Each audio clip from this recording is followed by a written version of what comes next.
అనేక సంవత్సరాలుగా చట్టాన్ని చుట్టంగా మార్చుకొని ప్రభుత్వపరమైన భూముల్ని ఆక్రమించుకున్నటువంటి రియల్ ఎస్టేట్ మాఫియా లేదా పెద్దల అండదండలతో ఎవరైతే ఈ భూములు కబ్జా పెట్టిందో అలాంటి భూములన్నీ కూడా పేదల పరమైతే ప్రభుత్వ పరమైందని చెప్పి భావించిన హైడ్రా వచ్చినాడు. హైడ్రా చెరువులను కాపాడుతుందని, హైడ్రా నాలని కాపాడుతుందని, హైడ్రా పేదవాళ్ళకు అండగా ఉంటుందని చెప్పి భావించడం. కానీ అతి తక్కువ కాలంలోనే హైడ్రా చెరువులలో కట్టుకున్న పెద్దల జోలికి పోలేదు, హైడ్రా భూ మాఫియా జోలికి పోలేదు. హైడ్రా 30 ఏళ్ల క్రితం 40 ఏళ్ల క్రితం ఏ బస్తీలనైతే నిర్మాణం చేసుకున్నారో బస్తీలలో నివసించే ప్రజలకి నోటీసులు ఇవ్వడం, ఈ బస్తీలు ప్రభుత్వ స్థలంలో ఉన్నాయి, ఈ బస్తీలు చెరువు శిఖంలో ఉన్నాయని చెప్పి కూలగొట్టే ప్రయత్నం చేశాను. నేను మల్కాయిరి పార్లమెంట్ సభ్యుడిగా ఈ ఫీల్డ్ మీద తిరుగుతున్నప్పుడు అనేక ఉదంతాలు ఉన్నాయి.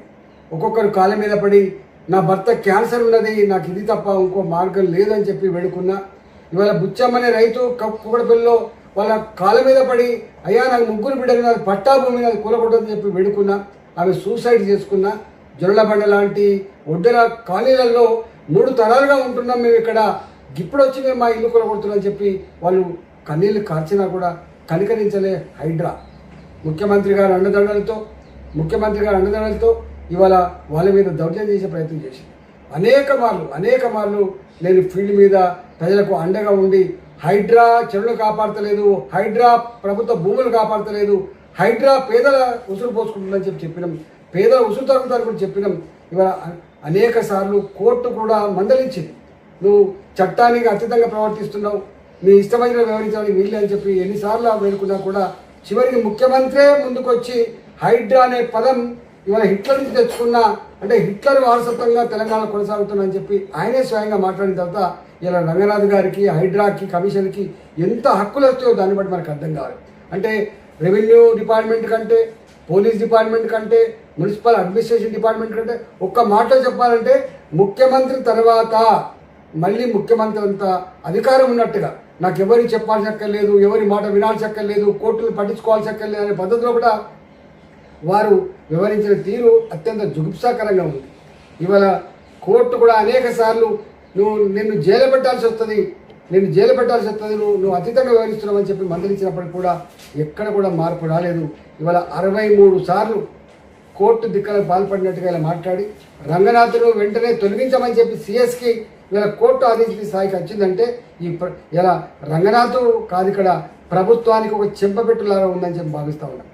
నేను స్వయంగా చూసిన ఇవాళ అనేక మంది పెద్దలకు నోటీసులు ఇచ్చి వాళ్ళకు ప్రభుత్వ అండదండలు ఉంటే వాళ్ళకి ఏమనకుండా కాపాడిన ఉదంతాలు అనేకం ఉన్నాయి. కాబట్టి ఇవాళ చట్టం మరోసారి ఉన్నవాళ్ళ చుట్టమైంది, ఇవాళ పేదవాళ్ళకు మాత్రం ఇవాళ కన్నీళ్ళు మిగిలినాయి. ఇవాళ ఇప్పటికైనా కోర్టు ఇంటర్వ్యూని ఈ పని చేసినందుకు హర్షాన్ని వ్యక్తం చేస్తున్నా. ప్రభుత్వ అధికారులను సూచన చేస్తున్నా, ప్రభుత్వ అధికారులుగా ఐఏఎస్ ఆఫీసర్లుగా, ఐపీఎస్ ఆఫీసర్లుగా మీరు సర్వీస్ 30 సంవత్సరాలు 35 సంవత్సరాలు ఉంటాయి. రాజకీయ పార్టీలుగా ప్రభుత్వాలు 5 ఏళ్ళకి ఒకసారి మారుతూ ఉంటాయి.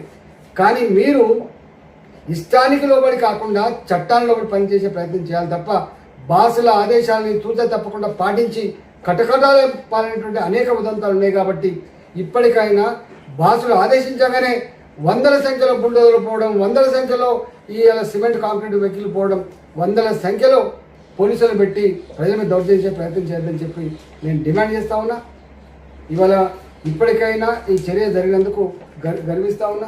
రెండవది, ఇవాళ రియల్ ఎస్టేట్ వ్యాపారం అంతా కూడా హైదరాబాద్ నగరంలో రియల్ ఎస్టేట్ వ్యాపారం ఇవాళ కొన్ని లక్షల మందికి ఉపాధి కల్పిస్తుంది. రియల్ ఎస్టేట్ బాగుంటేనే అనేక రకాల ట్యాక్సెస్ వస్తాయి, నేను స్వయంగా చూసిన.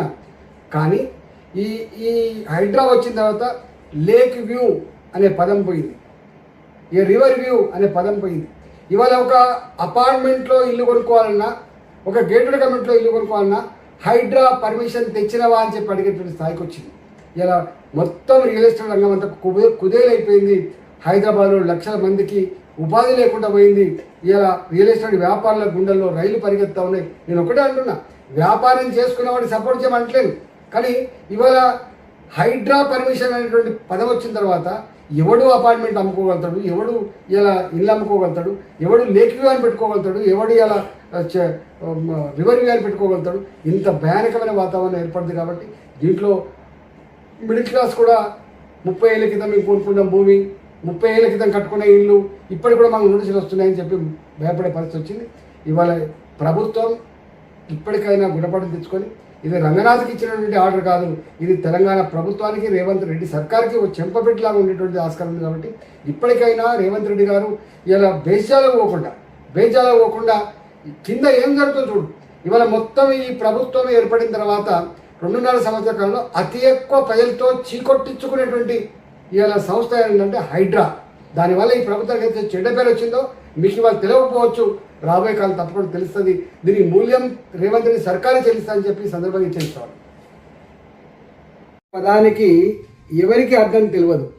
స్వయంగా ముఖ్యమంత్రి గారే అహంకారం ఎక్కువైపోయిన తర్వాత హైడ్రా అనే పేరు హిట్లర్ రాజ్యంలో ఒక కోర్ కమిటీకి ఉన్నటువంటి పేరు. ఆ కోర్ కమిటీ ఎవరినైనా జైల్లో పెట్టచ్చు, ఎవరినైనా చంపచ్చు, ఎవరి మీదైనా దౌర్జన్యం చేయొచ్చు. అంటే ఒక మాట చెప్పాలంటే దానికి హక్కులతో సంబంధం లేదు.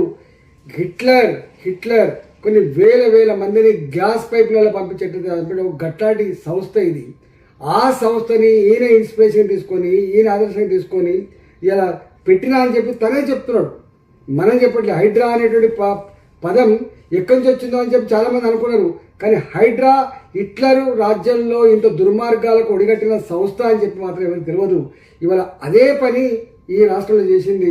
దాన్ని తప్పకుండా హిట్లర్కి ఏ గతి పట్టిందో ఇలా ఈ సర్కారు కూడా గదే గతి పడుతుందని చెప్పి తెలంగాణ ప్రజానికం శాపనాదాలు పెట్టిండ్రు. తప్పకుండా దీన్ని మూల్యం చెల్లించక తప్పదు.